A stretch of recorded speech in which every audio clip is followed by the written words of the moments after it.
Class 12 UP board के प्यारे विद्यार्थियों, स्वागत है आप सभी का शिवम लेक्चरर में। अर्थशास्त्र का पेपर है जो 24 फरवरी 2026 के लिए सबसे ज़्यादा महत्वपूर्ण है।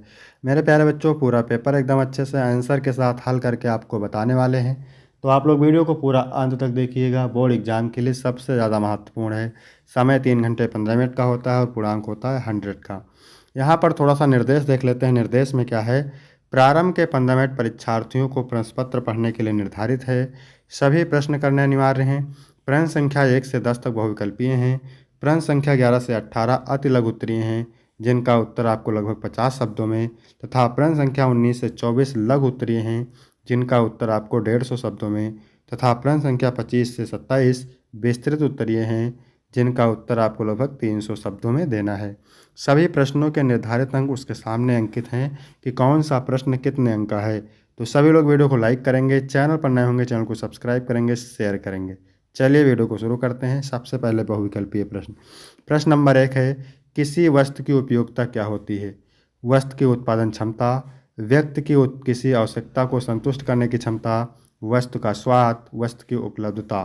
तो किसी वस्तु की उपयोगिता होती है व्यक्ति की किसी आवश्यकता को संतुष्ट करने की क्षमता। दूसरा ऑप्शन राइट हो जाएगा। इसके बाद प्रश्न नंबर 2 है, किसी वस्तु की वह मात्रा जिसे एक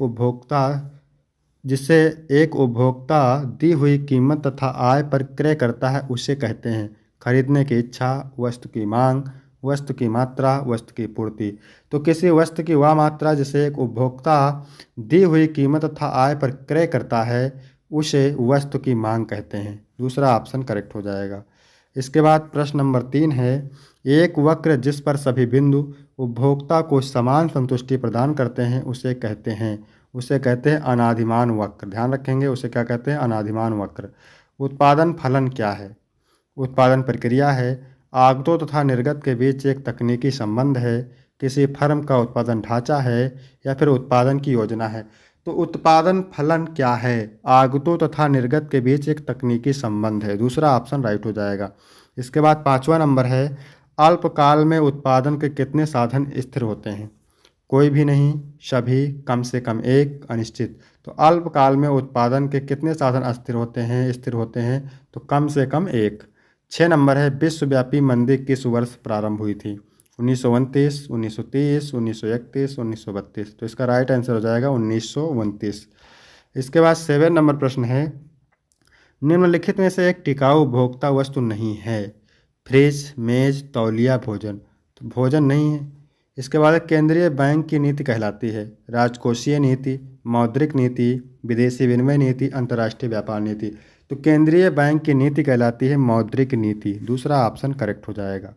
इसके बाद 9 नंबर है, केंद्रीय बैंक के हस्तक्षेप के बिना बाजार में मांग व पूर्ति की शक्तियों द्वारा निर्धारित विनिमय दर क्या होती है? तृतीय विनिमय दर होती है, स्थिर विनिमय दर होती है, प्रतिबंधित विनिमय दर, इनमें से कोई नहीं। तो केंद्रीय बैंक के हस्तक्षेप के बिना बाजार में मांग व पूर्ति की शक्तियों द्वारा निर्धारित विनिमय दर क्या होती है? तृतीय विनिमय दर होती है। पहला ऑप्शन राइट हो जाएगा। इसके बाद 10 नंबर प्रश्न है, सकल घरेलू उत्पाद का क्या अर्थ है? तो सकल घरेलू उत्पाद का अर्थ है किसी देश की सीमा के अंतर्गत उत्पादित वस्तुओं और सेवाओं का कुल मूल्य। ठीक है, सा ऑप्शन राइट हो जाएगा। इसके बाद है अति लघु उत्तरीय प्रश्न, तो मोस्ट इंपॉर्टेंट है। 11 नंबर प्रश्न है, व्यष्टि अर्थशास्त्र का अर्थ लिखिए। तो व्यष्टि अर्थशास्त्र अर्थशास्त्र की वह शाखा है जो व्यक्तिगत आर्थिक इकाइयों जैसे उपभोक्ता, परिवार, फर्म और बाजारों के व्यवहार, निर्णय और सीमित संसाधनों के आवंटन का अध्ययन करती है। इसके बाद 12 नंबर है, कीमत रेखा किसे कहते हैं? तो कीमत रेखा या बजट रेखा वह रेखा है जो दर्शाती है कि एक उपभोक्ता अपनी आय और वस्तुओं की दी गई कीमतों के आधार पर दो वस्तुओं के किन किन संयोगों को खरीद सकता है। इसके बाद है 30 नंबर प्रश्न, अर्थशास्त्र में बाजार शब्द का प्रयोग किस अर्थ में किया जाता है? तो अर्थशास्त्र में बाजार का तात्पर्य किसी विशेष स्थान से नहीं बल्कि उस समस्त क्षेत्र से है जहां क्रेता विक्रेता के बीच स्वतंत्र संपर्क हो और वस्तु की कीमत समान रहने की प्रवृत्ति हो। इसके बाद है 14 नंबर प्रश्न, किसी फर्म के आगम से क्या अभिप्राय है? तो किसी फर्म द्वारा अपनी उत्पादित वस्तुओं या सेवाओं की बिक्री से प्राप्त होने वाली कुल धनराशि को आगम यानी रेवेन्यू कहते हैं।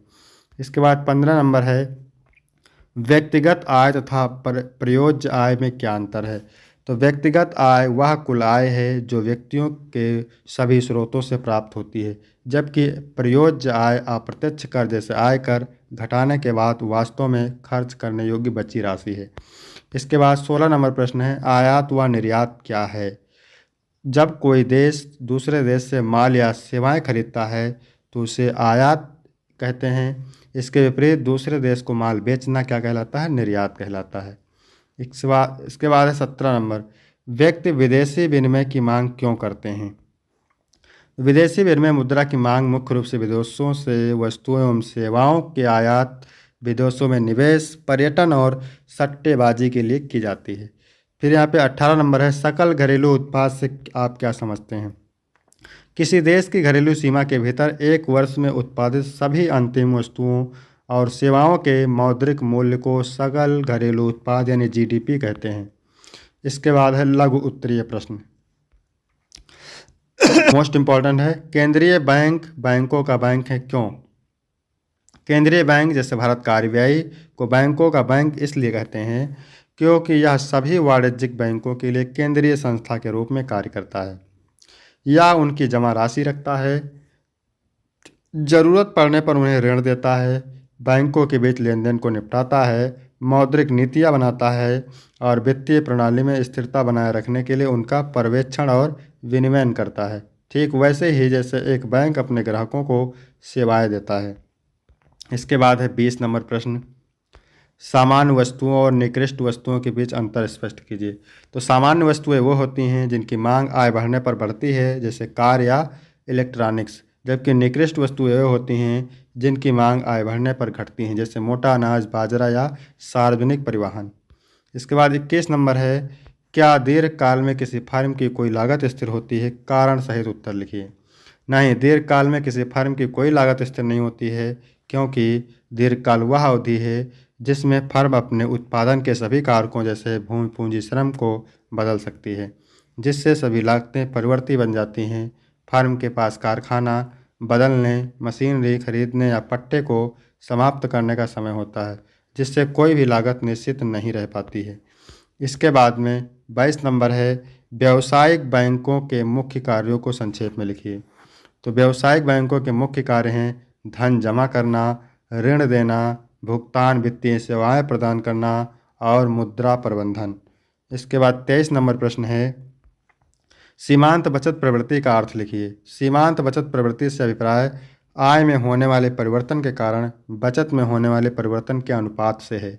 सरल शब्दों में जब व्यक्ति की आय बढ़ती है तो उस बढ़ी हुई आय का जो हिस्सा बचाया जाता है उसे ही सीमांत बचत प्रवृत्ति कहते हैं। 24 नंबर है घाटा बाजार क्या होता है। तो घाटा बाजार वह स्थिति है जब किसी सरकार, व्यक्ति या संगठन का कुल खर्च उसकी कुल आय यानी रेवेन्यू से अधिक हो जाता है, यानी आय से ज़्यादा पैसे खर्च हो जाते हैं और इस कमी घाटे को पूरा करने के लिए धन उधार लेना पड़ता है।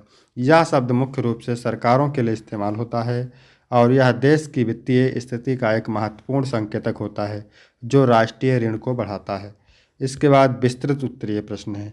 25 नंबर प्रश्न है कुल उत्पादन, औसत उत्पादन तथा सीमांत उत्पादन में उदाहरण सहित अंतर स्पष्ट कीजिए। 10 नंबर का है, फिर अथवा करके दिया है लेकिन वेरी वेरी मोस्ट इम्पोर्टेंट है। चालू खाता तथा पूंजी खाता में अंतर लिखिए, मोस्ट इम्पोर्टेंट है, इसमें से आपको एक करना है। इसके बाद 26 नंबर है एकाधिकार की विशेषताएं लिखिए। एक एकाधिकारी अपनी वस्तु की उत्पादन मात्रा तथा कीमत स्वयं निर्धारित करता है, चित्र सहित समझाइए। 10 अंक का है, फिर यहाँ पे अथवा करके दिया है, इसमें से आपको एक करना है। राष्ट्रीय आय की गणना करने की किसी एक विधि की विवेचना कीजिए, ठीक है। इसके बाद है 27 नंबर प्रश्न, क्या कह रहा है साख सृजन प्रक्रिया क्या होती है। व्यावसायिक बैंक अर्थव्यवस्था में किस प्रकार साख सृजन करते हैं, विस्तार से समझाइए। 10 अंक का है, फिर इसके बाद अथवा करके दिया है यहाँ पे, ठीक है। भुगतान संतुलन से आप क्या समझते हैं। भुगतान संतुलन से आप क्या समझते हैं। भुगतान संतुलन के चालू खाता तथा पूंजी खाता क्या होता है, विस्तृत विवेचना कीजिए, ठीक है। तो यहाँ तक वीडियो कंप्लीट होता है मेरे प्यारे बच्चों। वीडियो कैसा लगा, वीडियो अच्छा लगा हो तो वीडियो को लाइक करेंगे, चैनल को सब्सक्राइब करेंगे। फिर मिलते हैं आपको अगली वीडियो में, तब तक के लिए जय हिंद जय भारत।